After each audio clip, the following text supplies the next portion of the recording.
Olá pessoal que acompanha aqui o canal do Povo Colorido. Vamos a mais um vídeo aqui de estudo do livro Jung, o Mapa da Alma. Bom, hoje nós vamos falar sobre o capítulo 3 desse livro, que é intitulado como Energia Psíquica.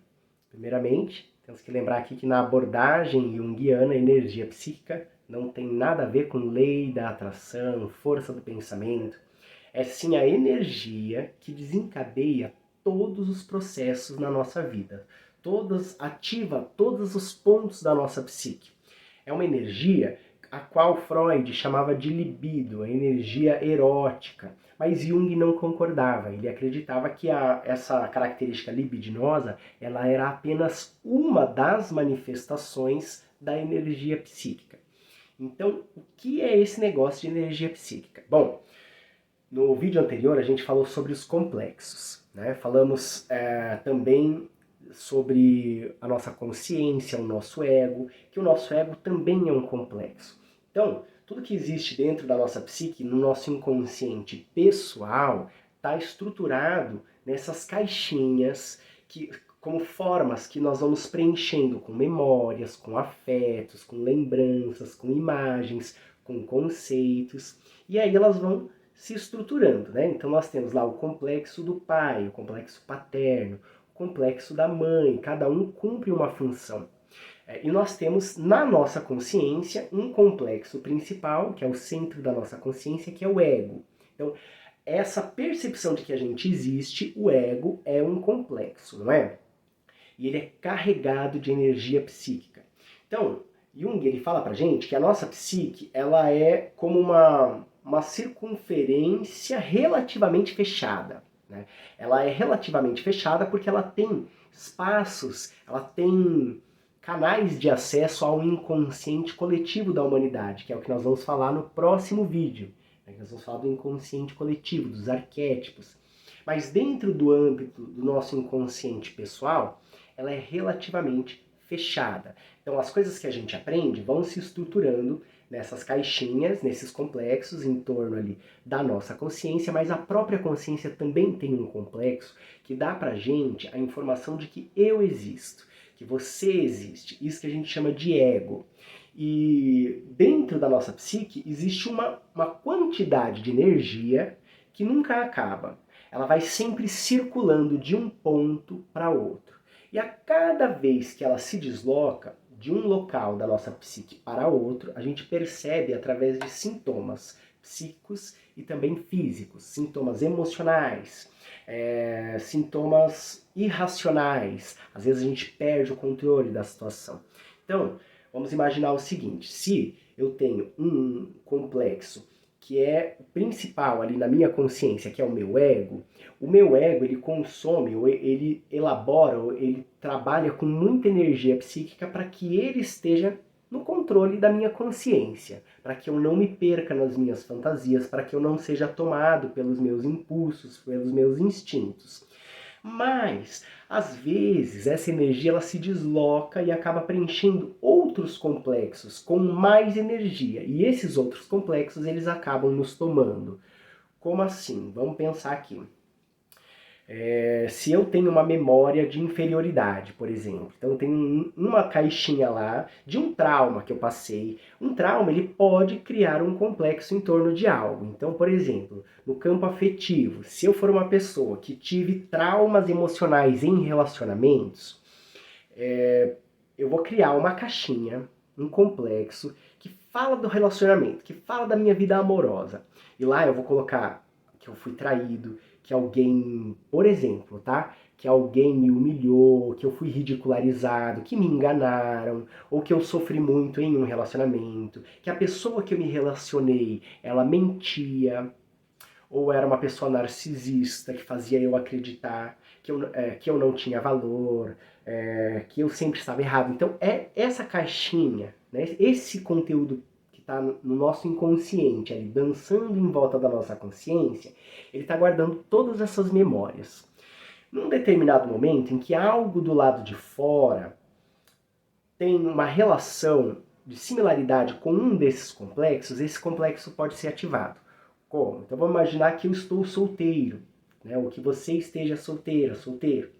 E aí você quer se relacionar com alguém. E você fica muito afim de uma pessoa.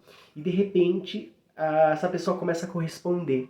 Só que aí quando essa pessoa se aproxima de você, você se transforma, você começa a gaguejar, fica nervoso, nervosa, fica com ansiedade, se desespera, não sabe o que falar, se descontrola. Às vezes pode ser que você seja agressivo, como se estivesse se defendendo dessa pessoa, como pode ser que você esteja completamente vulnerável e se perca completamente. Fique nervoso, tenha calafrio, tremedeira, saia correndo, chore quando alguém diz que ama você. O que está acontecendo? Está acontecendo que uma imagem externa, um objeto externo ativou um complexo. Então a energia psíquica que estava circulando em vários pontos ali da nossa psique, ela se concentra nesse complexo onde estão guardadas essas informações. E quando um complexo tem uma quantidade grande de energia psíquica, semelhante ou maior do que a quantidade de energia que está ali operando o meu ego para que eu fique aqui no centro da minha consciência, pleno e feliz, o que acontece? Esse outro complexo, ele toma a gente faz coisas que a gente não gostaria, né?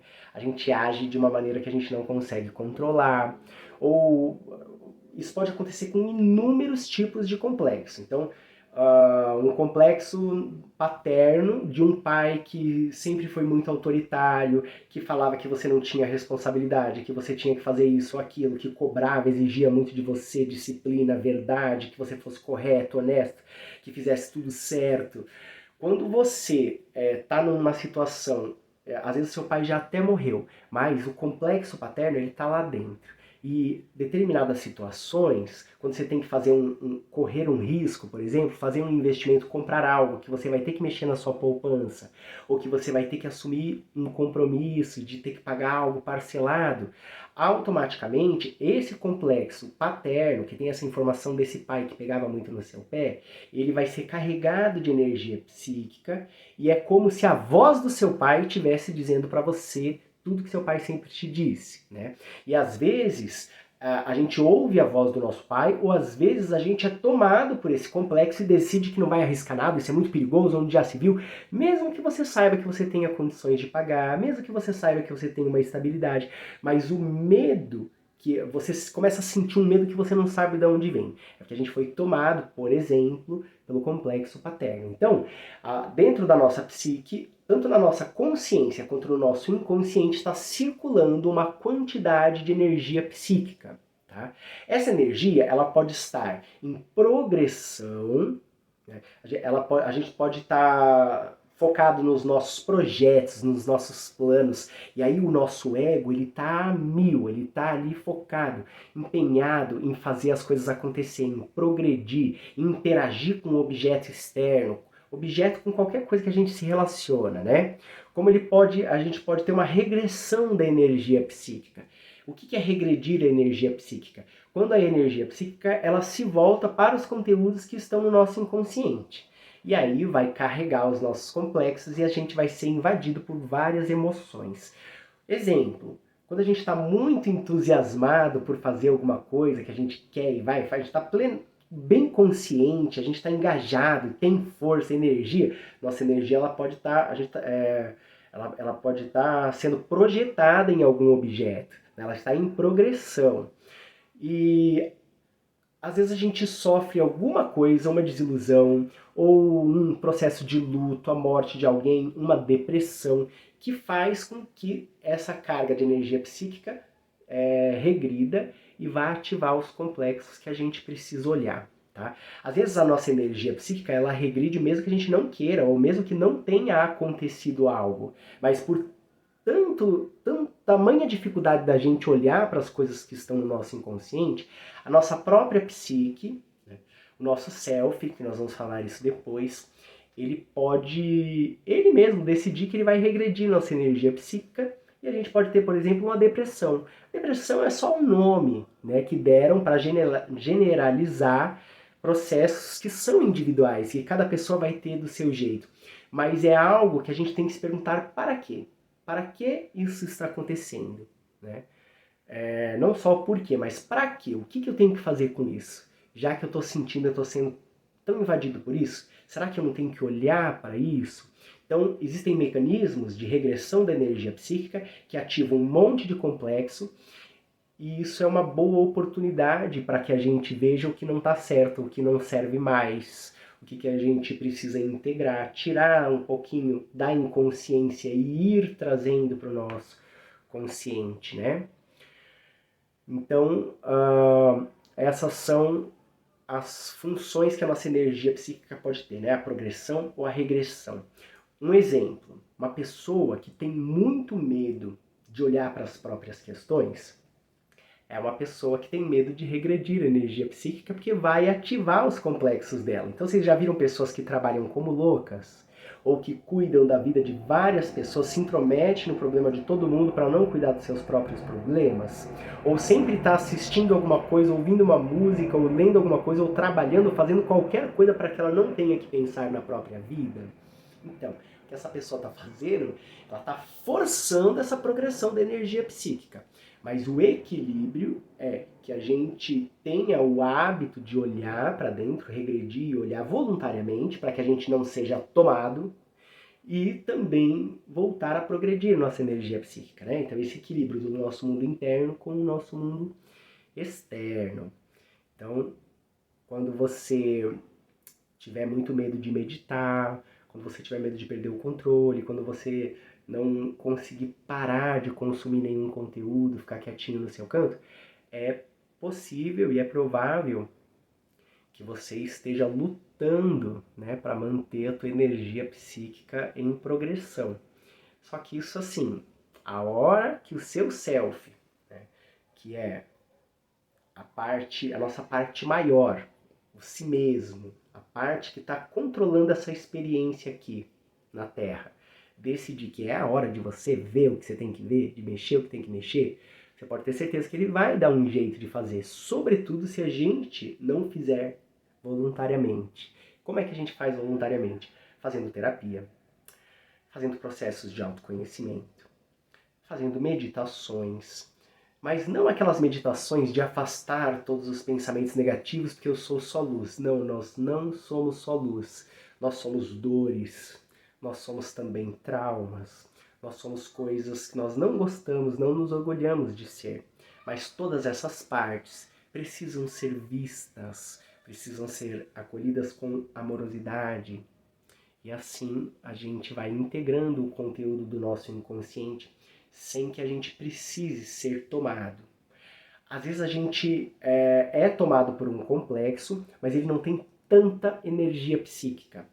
Por exemplo, um complexo de inferioridade ou de achar que alguém tá falando mal de você ou o que estão pensando de você. Tem gente que tem tanta coisa para resolver acerca desse complexo que quando ele é preenchido com energia psíquica, né, quando ele é ativado com energia psíquica, é muita energia psíquica que vai e a pessoa fica paranoica, né? Mas já tem gente que sente, eu falei uma coisa, eu postei algo, aí vem aquela coisa, nossa, o que será que aquela pessoa está pensando de mim? Isso é um complexo que se juntou ali, ó, próximo ao seu ego, está invadindo a sua consciência. Mas às vezes ele não é tão forte, ele tem um pouquinho de energia psíquica e o próprio ego, com a energia psíquica maior do ego, fala assim, que besteira, para, foda-se, sei lá o que está pensando, não é problema meu. Mas a gente é invadido. Então a gente é constantemente invadido pelos nossos complexos. Alguns são aqueles que podem nos dobrar e certamente vão nos dobrar em algum momento da vida, ou já nos dobra e a gente nem percebe, né? E outros eles são mais sutis. Como é que a gente trabalha, né? Por que é que um complexo tem tanta carga de energia psíquica? Porque é o complexo provavelmente mais importante a ser olhado. Eles estão, esses movimentos são pedidos da nossa psique para que a gente olhe para essas coisas, certo? Então, tudo que a gente viveu, passou, aprendeu, tudo está guardado em caixinhas. Muita porcaria está lá, né? Muitas dores, muitas coisas que a gente negou. E essas coisas todas, elas não desaparecem, nunca. Então, se eu não quero mexer nisso, você pode escolher não mexer, mas você não pode escolher que isso não vai mexer com você. Isso sempre vai mexer com você, porque continua lá. A única maneira disso não mexer tanto com a gente, ou não dominar a gente, é a gente olhar. Convidar para tomar um café, sentar na frente com os nossos complexos, conversando com um bom terapeuta, né? E um bom terapeuta não é um terapeuta que vai dizer que você é luz, que você só tem que pensar em formas de luz. É um que vai convidar também os seus bichos para sentar para tomar café junto, tá bom? Espero que vocês gostem. No próximo vídeo eu vou falar então sobre os arquétipos inconsciente coletivo. Tenho 2 horários para atendimento dentro da abordagem da psicologia analítica. Se alguém tiver interesse, entre em contato comigo, tá bom? Um abraço e até a próxima, gente. Tchau, tchau.